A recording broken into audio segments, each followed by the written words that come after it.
Start. After explaining the factual position as aforesaid, he submitted that as the offence under section 276 cc of the act could be said to have been committed on 1/11/2013, therefore, it could be said that the same was committed before the first show cause notice seeking to initiate prosecution for the assessment year 2011-12 was issued against the appellant. Full stop.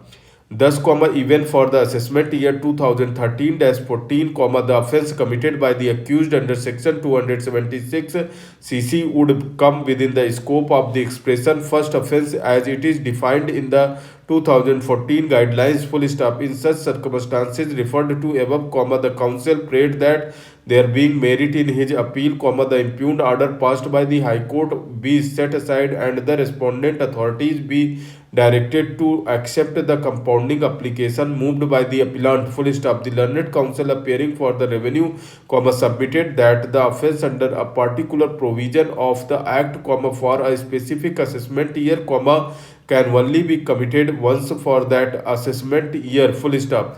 She further submitted that the objective of the 2014 guidelines has never been to compound the same offence every year with no limit on the number of years for which it may be compounded. Full stop. Referring to clause 8 of the 2014 guidelines, she submitted that the said clause prescribes a limit after which both category of offences, that is, A and B, are not to be generally compounded, by laying down that category A offences will not be generally compounded after the third offence and category B offences will not be generally compounded after the first offence. Full stop.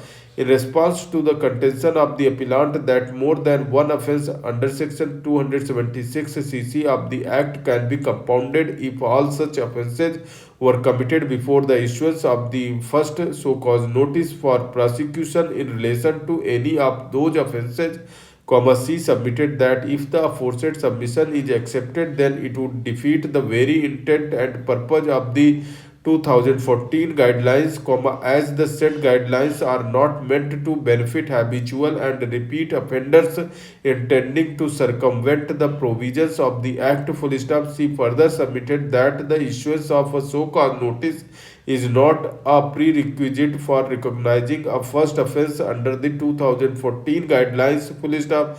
As per the meaning of the expression first offence as defined in the 2014 guidelines, a first offence can also be said to have been committed when such an offence has not been detected by the department but has been voluntarily disclosed by the applicant by filing a compounding application. Full stop. The counsel argued that the issuance of a so-called notice could not be said to be a prerequisite for the recognition of a first offence. Full stop. In furtherance of the aforesaid submission, she submitted that the appellant could be said to have disclosed the commission of offence for both assessment year 2011-12 and 2013-14 by belatedly filing his returns on 4/3/2013 and 29/11/2014 respectively for both the years, that is, after the due dates prescribed for filing the returns for these years had expired. Full stop.